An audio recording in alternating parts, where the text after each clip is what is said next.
podemos ver en este gráfico, ¿sí?, qué va a ir pasando en cada órgano por esta vasodilatación que se va a dar sistémica, ¿sí? Va a haber, a nivel de la circulación esplácnica va a haber vasodilatación. El riñón, como mecanismo tratando de compensar, va a tener vasoconstricción, por lo cual esta vasoconstricción va a generar retención de sodio y agua, puede dar un síndrome que se llama hepatorrenal, que es una afectación, ¿sí?, del riñón o de la función renal por, por un mal funcionamiento del hígado en los pacientes con cirrosis, por lo cual es muy común que algunos pacientes con cirrosis en fases más avanzadas tengan falla renal. Va a dar vasodilatación a nivel de la circulación sistémica, ¿sí?, va a aumentar el gasto cardíaco. A nivel de la circulación pulmonar también va a haber vasodilatación, por lo cual los pacientes pueden tener hipoxemia.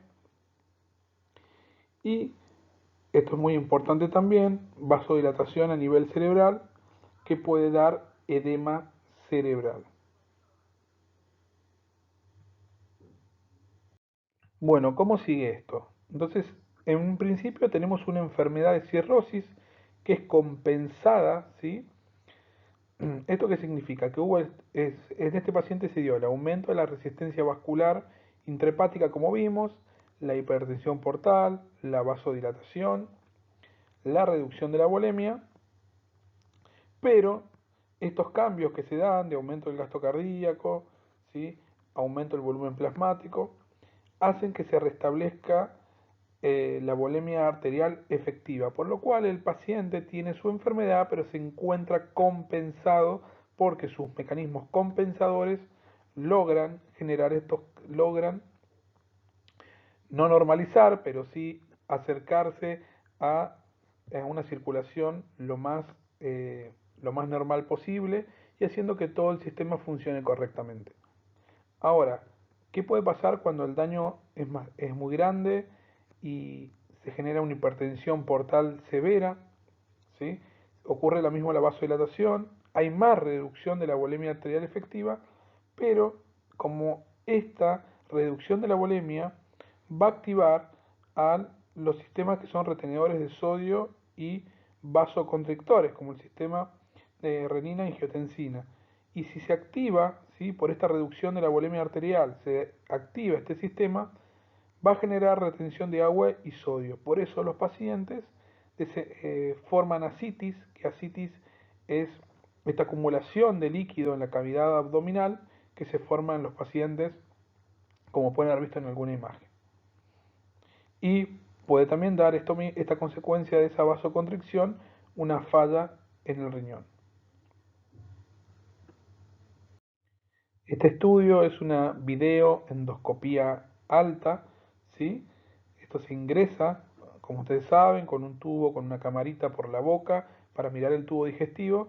Y acá podemos ver en este paciente cómo la camarita, cuando va pasando por el esófago, puede detectar esto que estoy marcando en la imagen, que son varices esofágicas, ¿sí? Esto es común en los pacientes que tienen cirrosis y el riesgo está, por lo cual debemos detectarlo y medicarlo para bajar la presión portal, porque el riesgo está que esto pueda sangrar.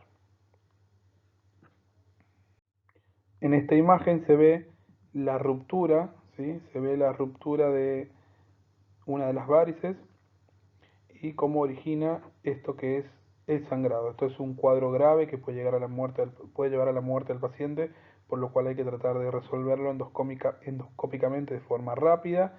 Se colocan unas bandas elásticas que tratan de frenar el sangrado.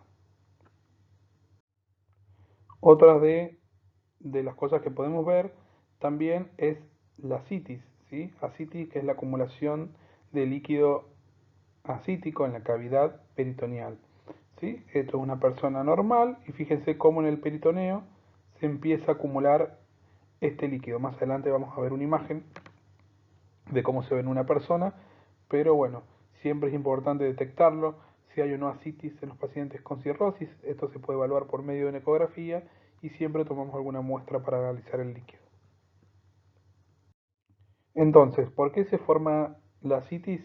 Bueno, se forma este líquido por la hipertensión portal, que es lo que veníamos charlando que se daba, Esto generaba una vasodilatación arterial esplácnica, ¿sí?